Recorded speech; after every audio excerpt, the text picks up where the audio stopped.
안녕하세요. 여행정보의 끝판왕 세계 내맘기행 켄입니다. 오늘은 저희 구독자 중에 한 명이 환승에 대해서 좀 다뤄달라고 해갖고 환승에 대해서 좀 얘기를 하도록 할게요. 환승과 환승에 관한 팁들에 대해서 조금 얘기를 할게요. 긴 소재가 아니라서 짧게 얘기할 줄 알았는데 또 막상 보다 보니까 또 이렇게 짚어야 할 것들이 많더라고요. 그래서 한번 보도록 하겠습니다. 우선 제가 비행기 루트를 찾아놨는데요. 런던으로 가는 걸로 설정을 해놨어요. 스카이스캐너 저번에 예약하는 거 그런 팁들은 제가 영상을 이미 만들었으니까 이 영상 한번 보시면 도움 될 겁니다. 본론으로 들어가서 한번 보겠습니다. 환승을 하는 경우는 좀 거리가 먼 경우에 환승을 하잖아요. 근데 환승은 웬만하면 개인적으로는 웬만하면 가급적이면은 직항을 구할 수 있으면 직항을 구하는 게 제일 좋습니다. 물론 가격 때문에 환승을 구하는 경우도 있긴 한데 환승이라고 더 싼 건 아니에요. 항상 직항 중에 더 싸게 나오는 경우도 많거든요. 그러니까 가급적이면은 직항으로 하시는 게 좋고요. 그리고 항공 사이트를 통해서 구매를 하시라. 이것도 저번에 만든 영상에서 이미 얘기했던 건데, 이렇게 보시면은 이런 스카이스캐너나 아니면 대행사, 여행 대행사 같은데 직항이 있긴 하네요. 이렇게 직항이 좋습니다. 와, 가격 엄청 비싸네. 영국 원래 이렇게 안 비쌌는데 와, 가격 차이 엄청나네요. 80만원.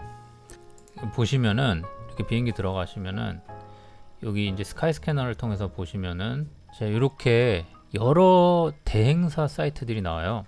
대행사 사이트들 이런 데서 하는 것보다 루프탄자 홈페이지에 들어가서 항공사 사이트 들어가서 예약하시는 게 더 좋아요.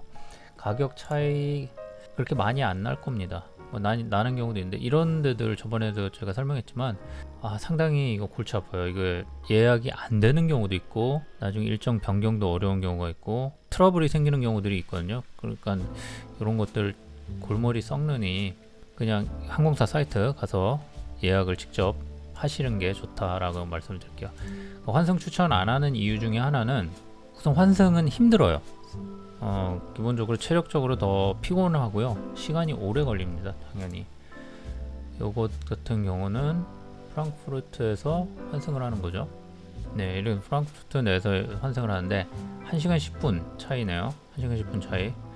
되게 임박하다고 보시면 돼요. 요거는 뒤에 조금 더 설명을 드릴게요. 요 시간을 어느 정도 하는 게 여유를 갖추는 게 좋냐라는 것도 하는데, 환승을 하면 체력적으로 피곤하고요. 정신적으로도 신경을 써야 되는 그런 부분이 있고요. 짐을 붙이는데 짐을 분실할 가능성이 조금 더 높다라는 거예요.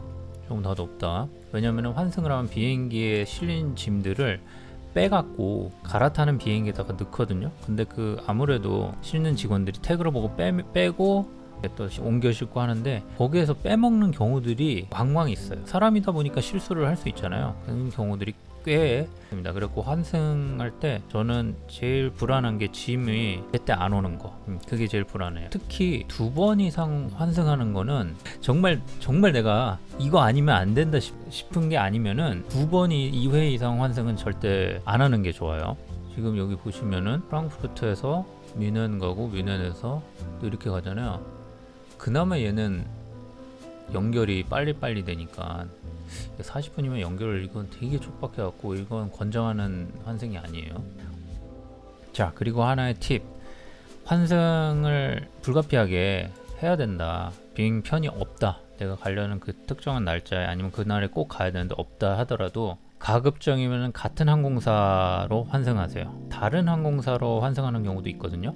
여기는 안 나와 있는데 아무래도 코시국이다 보니 보시면은 여기에는 안 나와 있는데 그런 경우들이 많아요. 지금 상황이 특수하니까 지금 현재 코시국이니까 루프탄자에서 이렇게 피네어로 다른 항공사로 이렇게 갈아타야 되는 경우가 있거든요. 그런 것들도 웬만하면 하지 마세요. 왜냐면은 항공사가 바뀌면 짐을 잃어버릴 가능성이 더 높아요. 그리고 문제는 어떤 문제가 생길 수가 있잖아요. 뭐 캔슬 된다거나 딜레이가 생긴다거나 뭐 여러 가지 문제가 생길 수가 있어요. 그럼 뭐 나중에 환불을 받거나 아니면 재발급 또는 짐에 대한 보상을 받아야 될 수도 있는데, 항공사가 다르면은 서로 책임 소재를 떠다 밀어요. 내 잘못 아니다, 우리 항공사가 잘못한 거 아니다, 쟤네가 잘못한 거다, 이렇게 되거든요. 짐이 없어졌거나 뭐가 됐던 간에 그럴 수 있는 상황이 생기기 때문에 웬만하면 환승은 같은 비행사, 같은 항공사로 무조건 하라. 다른 항공사로 하면은 짐 분실된 가능성은 좀 많이 높고요.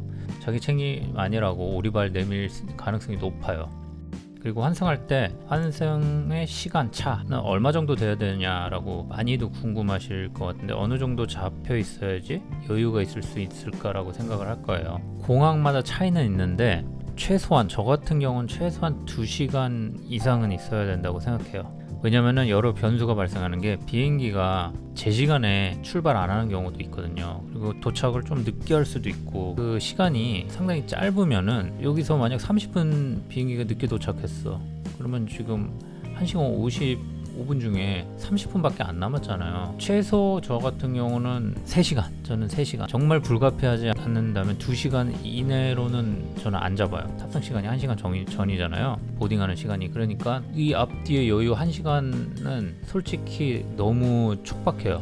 아까 전에 얘기했던 비행기가 딜레이 될 수도 있고, 그런 여러 가지 돌발 사항이 있고, 그리고 공항 같은 경우도 어떤 공항은 트랜지트 하는데 상당히 시간이 오래 걸리는 경우가 있어요. 제가 멕시코를 갈 일이 있어갖고 멕시코 갔었는데, 그때 달라스 공항에서 환승을 했거든요. 그때 환승 트랜지트 타임이 한 2시간 정도 있었는데, 공항 밖에 다시 나가서 들어와야 되는 뭐 이상한 케이스였어요.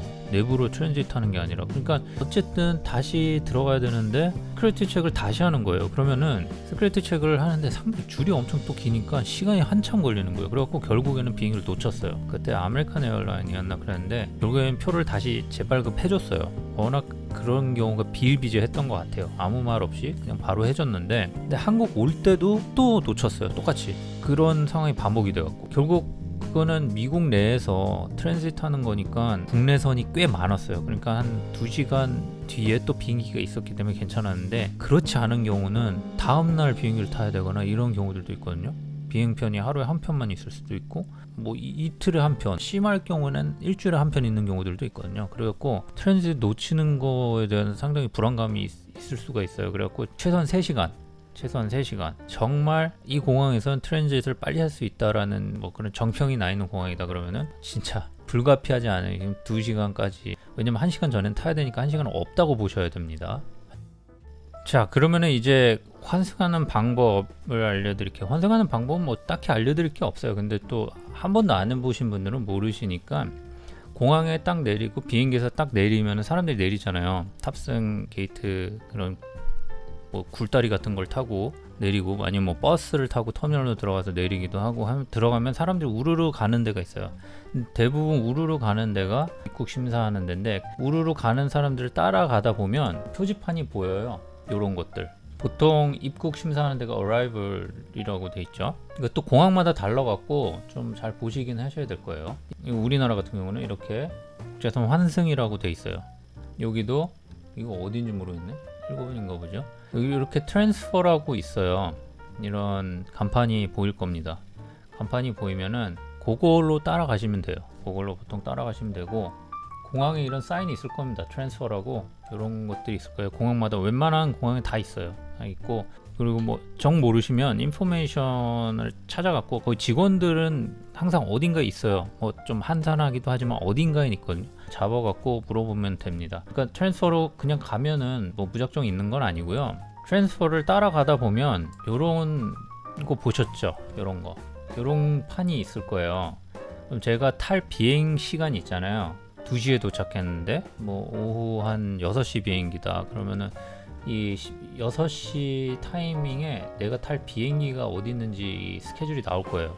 근데 내가 만약 트랜스퍼 하는 시간이 좀 너무 뒤라서 화면에 안 나오는 경우들도 있거든요. 왜냐면 여기 표기되는 거는 시간 순차적으로 되는 거기 때문에, 내가 너무 늦게 있으면은 그거는 이제 나중에 표기가 돼요. 앞에 있는 것들 다 이제 없어진 다음에 되기 때문에 우선 안 나오는 경우도 있고요. 그러면 좀 기다려야 되겠죠. 뭐 그렇다고 여기 앞에서 기다리실 필요는 없고, 어쨌든 여기를 보시면은 뭐 내가 갈 항공편, 그리고 도시, 그리고 뭐 게이트, 보딩 타임 뭐 이런 것들이 다 뜰 거예요. 그런 걸 보고 만약 게이트하고 내가 가는 도시에 항공편이 떠 있으면 거기 보딩 게이트 앞으로 가서 기다리시면 돼요.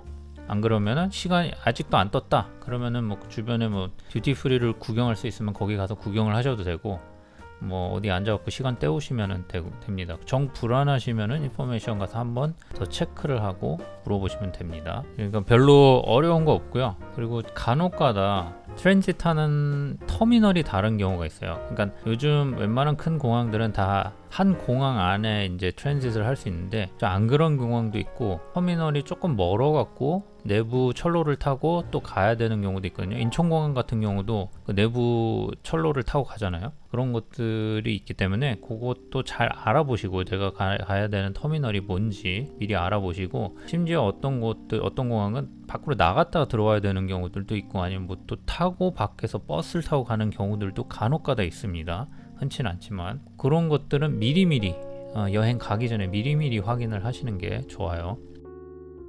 자, 그러면은 항공사를 아까 전에 환승을 한다고 했잖아요. 그럼 환승을 하려면 어떤 항공사를 가급적이면 추천을 드리냐면